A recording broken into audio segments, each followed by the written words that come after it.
On July 16th, 1969, humanity achieved its greatest feat, sending a man to our closest cosmic relative, the moon. Neil Armstrong, Buzz Aldrin, and Michael Collins endured rigorous training for their eventual spacebound trip towards Luna. Liftoff was a success, and the Apollo 11 shuttle entered the moon's atmosphere. Aldrin and Armstrong boarded the lunar lander under the call sign Eagle. Normally this would lead to humanity conquering our first celestial body, and Neil Armstrong proudly stating, "It's one small step for man, one giant leap for mankind." But what if this time something went wrong? Horribly wrong. During the descent on the moon, the two astronauts learned a solar system shattering truth. Two deep black holes appeared on Luna that day. What the hell is that? And then another larger hole like a mouth spread across the lower side of the moon. Without warning, Luna grimaced, brandishing sharp fangs, and started its slow trip towards Earth, combining in a massive collision.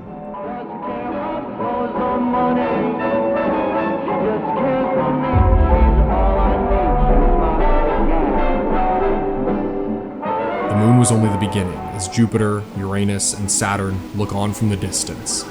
This is The Moon Wakes Up.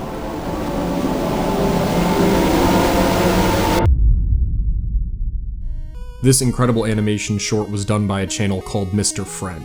The channel has been making horror animations featuring different phobias like cosmic horror, thalassophobia, and megalophobia for about 2 years now. The channel gained its first massive success with The Moon Wakes Up. In only about 2 months, the video has garnered a whopping 21 million views.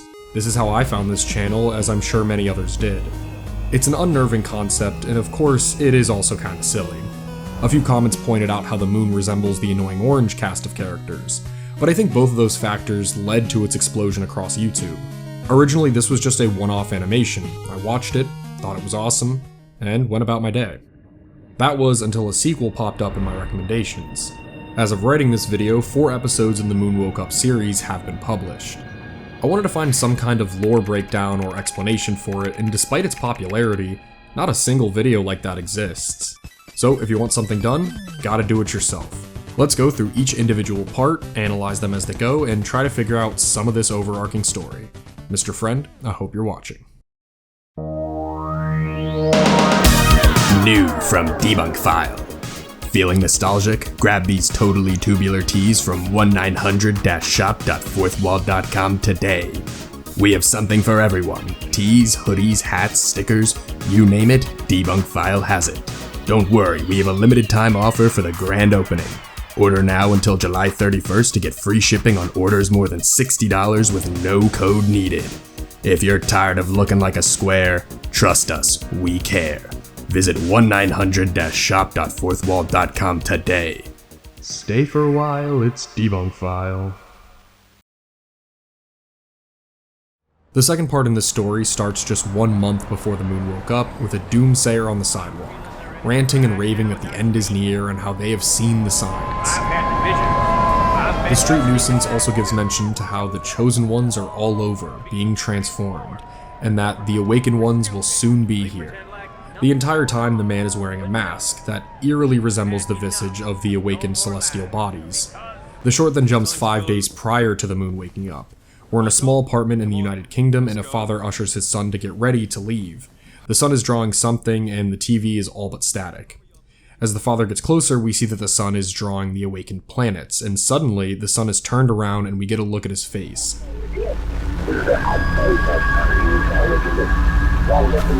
Michael, I have to tell you one more time.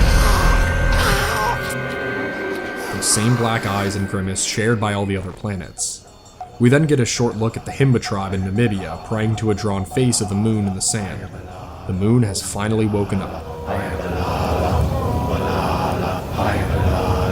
What follows is some awesome analog horror of the entire world reacting to the moon waking up. Our celestial neighbor appears to have woken from a deep slumber. We are shown a POV of someone chilling on the beach right before the impending collision.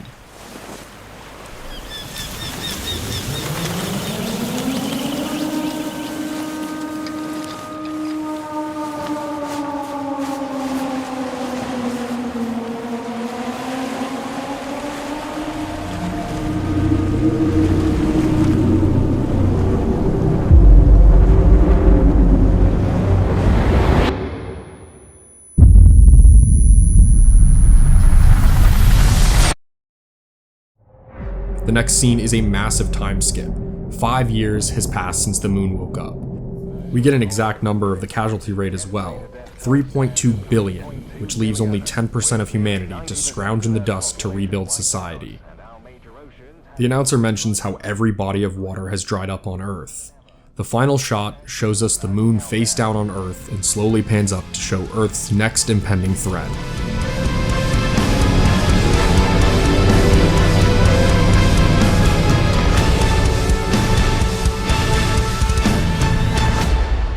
Jupiter. This is the video that made me so fascinated in this world that Mr. Friend created. What first was just one short, now it's becoming its own setting for plenty of stories. Before I move on to the next episode in the series, I want to go over some of the most important things we see in episode 2. The first, of course, is that Doomsayer. We know that he's right in his assessment that humanity is in for something terrible, but how does he know that? Immediately, it leads me to believe there's some kind of psychic communication between the planets and some humans who are susceptible to their call. It goes even further than just having night terrors about the moon waking up and crashing face first into Earth. The kid we see is our first inclination that the planets are able to convert people into chosen ones. We aren't really sure who or what chosen ones are, but we now know that the planets can transform them even before they woke up or collided with Earth. What makes someone a chosen one? How are the planets able to transform people from over 200,000 miles away? I love how we get a couple of insights into life before the collision, but man, this just gave me more questions than answers. Let's move ahead and see what episode 3 can do to help clear up or muddy the waters of this already wild lore. Episode 3 starts 10 years after the collision with the Earth.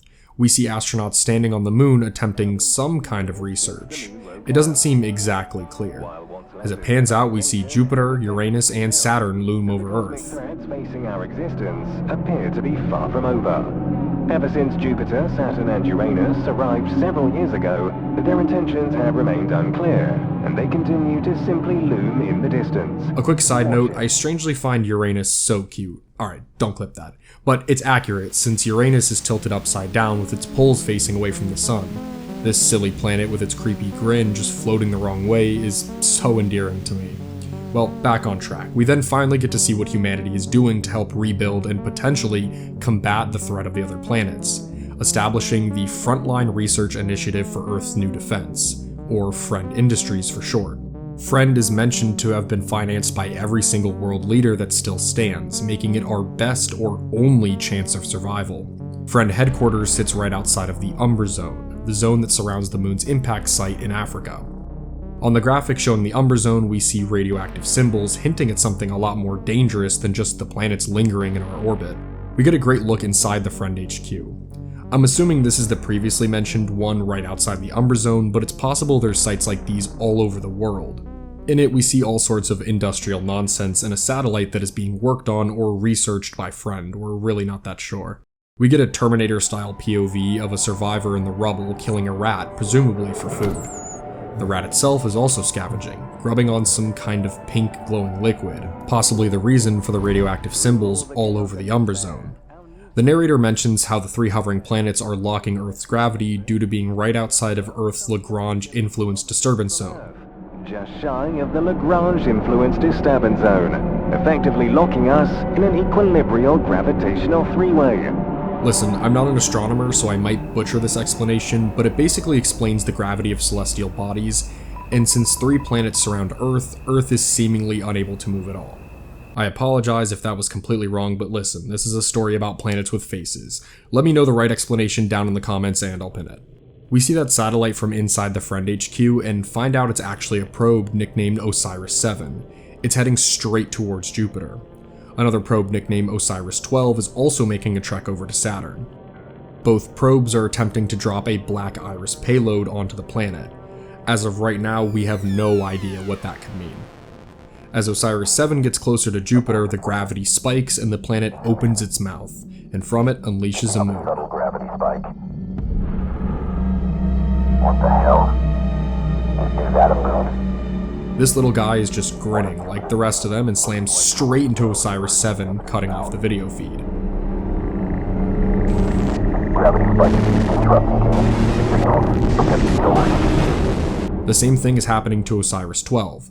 Saturn spits out its moon Titan, smiling all the same and cutting off Osiris 12's feed.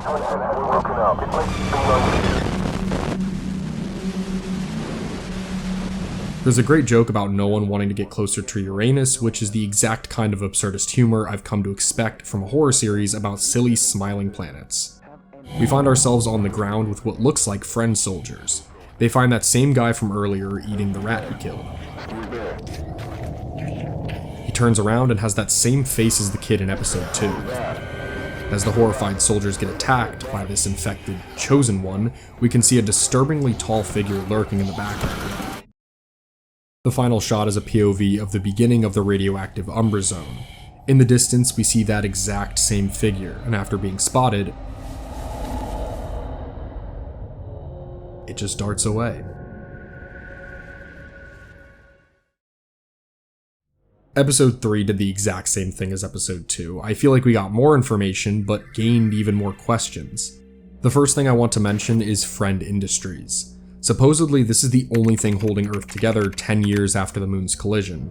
It seems like they're doing something to help, building probes to get a better understanding of what these planets want, as well as sealing off the impact zone.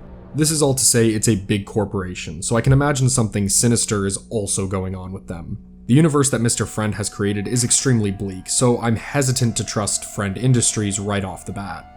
The next point of contention is the Umbra Zone and its radioactivity. We see soldiers wearing hazmat suits when they confront the corrupted man inside the zone. The most infectious thing seems to be that pink liquid, but it is possible that even breathing the air in the Umbra Zone could be infectious or deadly. We now have 2 ways we know of how a human can be transformed into a Chosen One. The first way being how the kid in episode 2 was transformed. Some kind of psychic disturbance is my leading theory. The second way is pretty concrete. Ingesting or possibly getting that pink liquid on your skin can turn you into a Chosen One. The next interesting thing mentioned in episode 3 is the Osiris probe speaking to the Friend HQ about dropping the Black Iris payload. This could mean anything, but my initial interpretation is some kind of planet killer or gravity weapon. As of right now, we have zero information on what it could be. It's possible it's not even a weapon at all, it could be just some kind of advanced research module that could further help humanity in their now 10-year stalemate of planetary proportions. Something that seems pretty cut and dry is the planets using their moons as projectiles. There really isn't much to go over here in terms of lore, but stylistically, it's just really cool. The planets that orbit above us are some of the largest in our solar system, so it just makes sense that they would have to use some kind of smaller body to do their dirty work. Of course, the most shocking development of episode 3 is the tall figure. This opens up an entire new realm of possibilities for where this series can go. It seems alien in origin, but I guess it could be what happens to Chosen Ones after prolonged exposure to either the psychic disturbances or the pink liquid. If it is an alien, I have no idea where to begin. Is it a thrall of the planets? Is it controlling the planets? Is it alone? Are there more? Who knows what this thing could be? I guess there's only one way to find out. Let's get to episode 4. The episode starts with a sort of recap of the first episode. We get to see a lot more of what happened to Earth post the collision.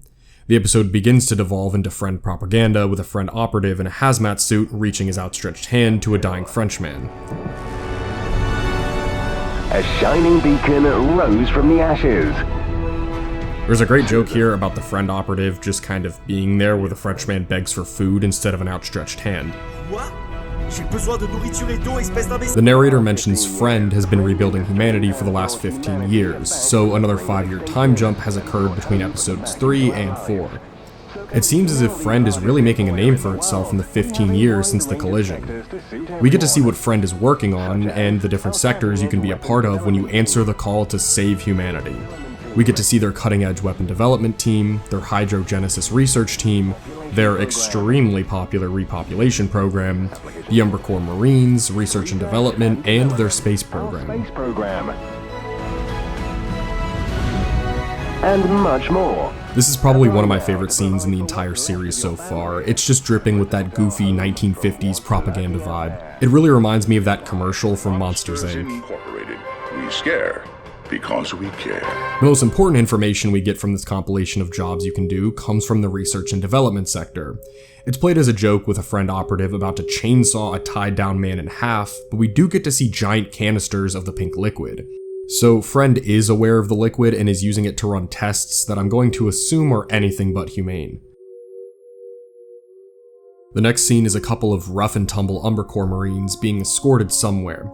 We get some classic soldier dialogue that I unfortunately cannot repeat here. One soldier mentions how he wants to smuggle the pink moon juice out of the Umber Zone. According to the soldier, one vial of the stuff goes for 70 food stamps a vial in Europe. It seems that the pink juice is being used as some kind of drug across the world. I love these exposition Marines because we get a ton of new information from their conversation. The guy in charge tells the team to put on their gas masks so they don't turn into moon-fected. One Marine mentions how first it was the cosmic frequency and now it's the radiation of the Umber Zone.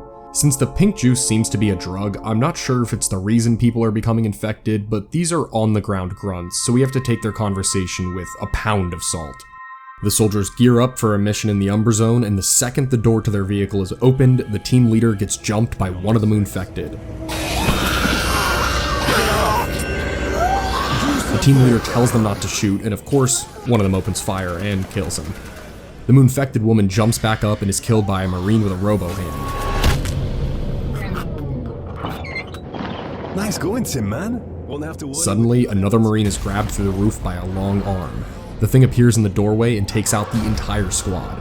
We finally get a better look at the tall figure as well.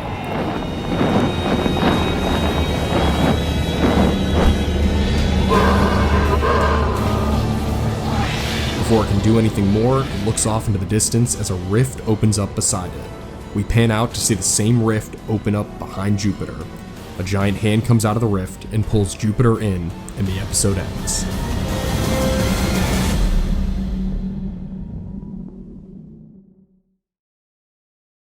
There is definitely a lot to look at in this episode, so let's just start from the beginning. Of course, we get another time jump, and it seems like Friend is starting to get more and more under control. Each department could easily have their own 2 to 3 minute episode. Let's take a deeper look into each sector. Granted, we don't get a lot of time to spend with each one, but first up is their weapons development team. We don't really get to see what makes the weapons different, but it looks futuristic enough. I'm assuming they are built to handle anything that's thrown at them in the Umber Zone.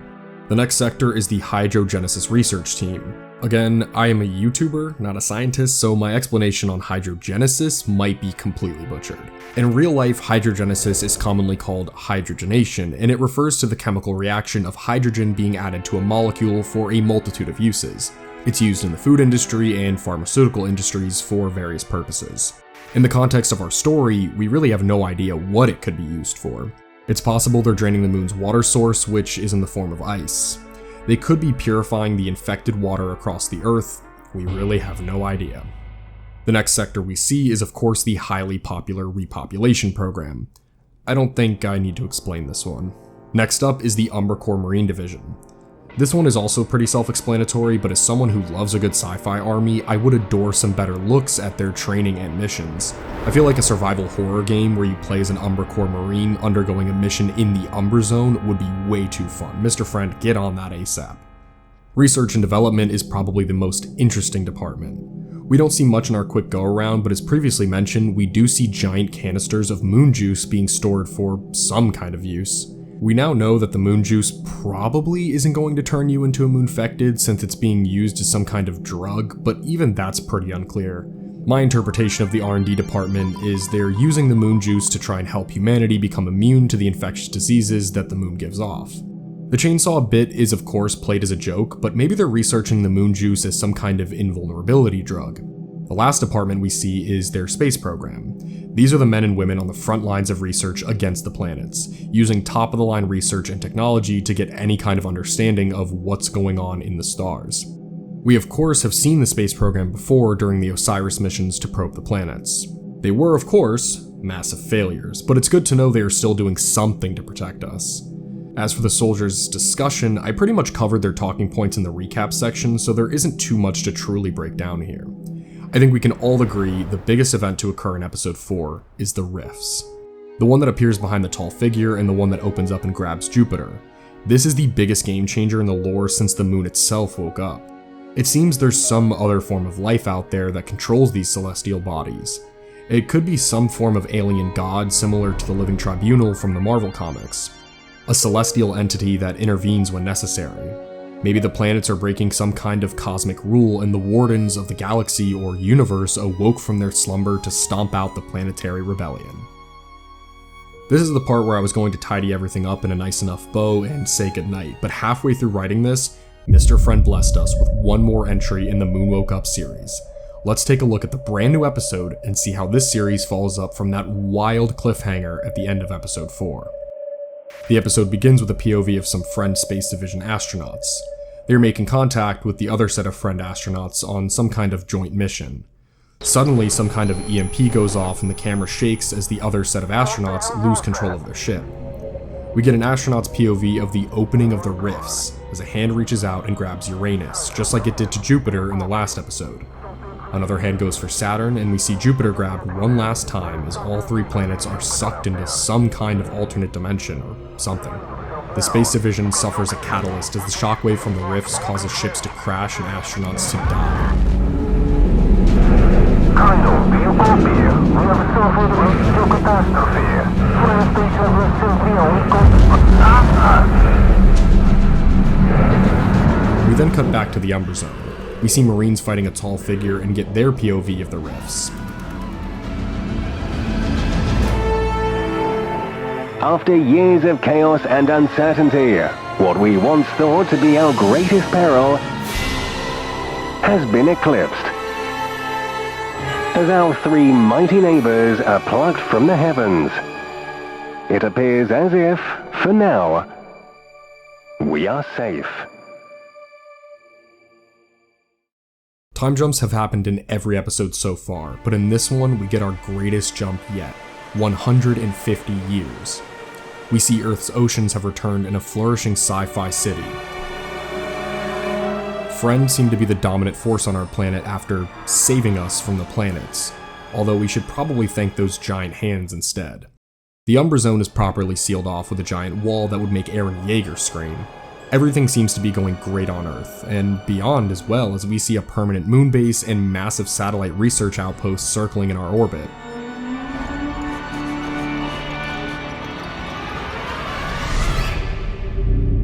It seems as if Friend was even able to control the rifts, building a giant ring around one and either opening it themselves or at least knowing when the next rift will open.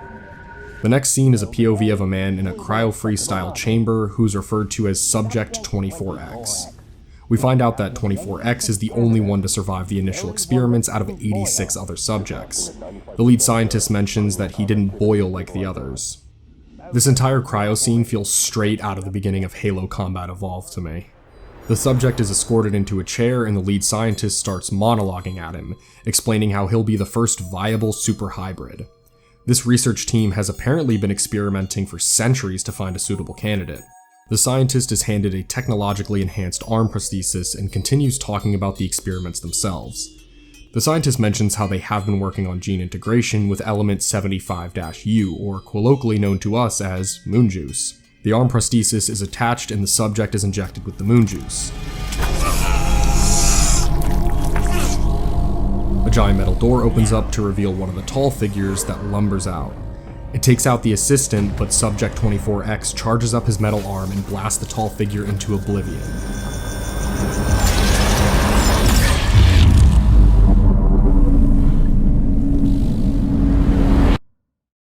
Our final shot of the episode is Neptune waking up.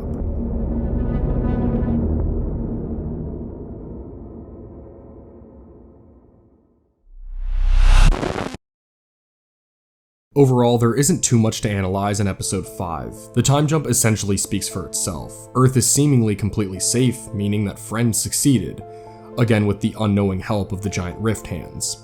A big question I had in this episode seems to be kind of insignificant, but I found myself drawn to it.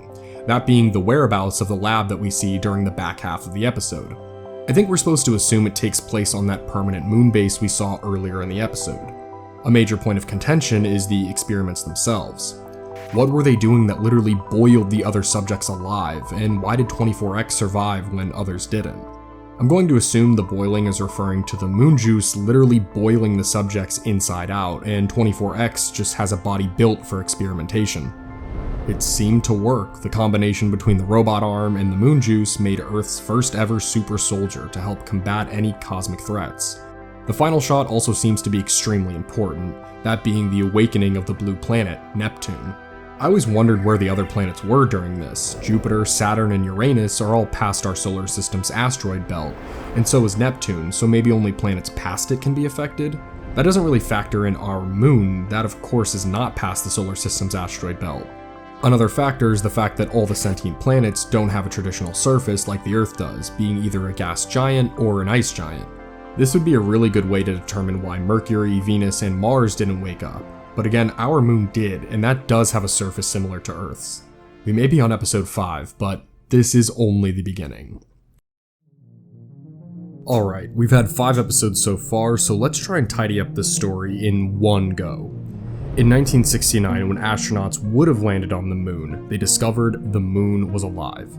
It woke up and went straight towards Earth, causing a massive collision.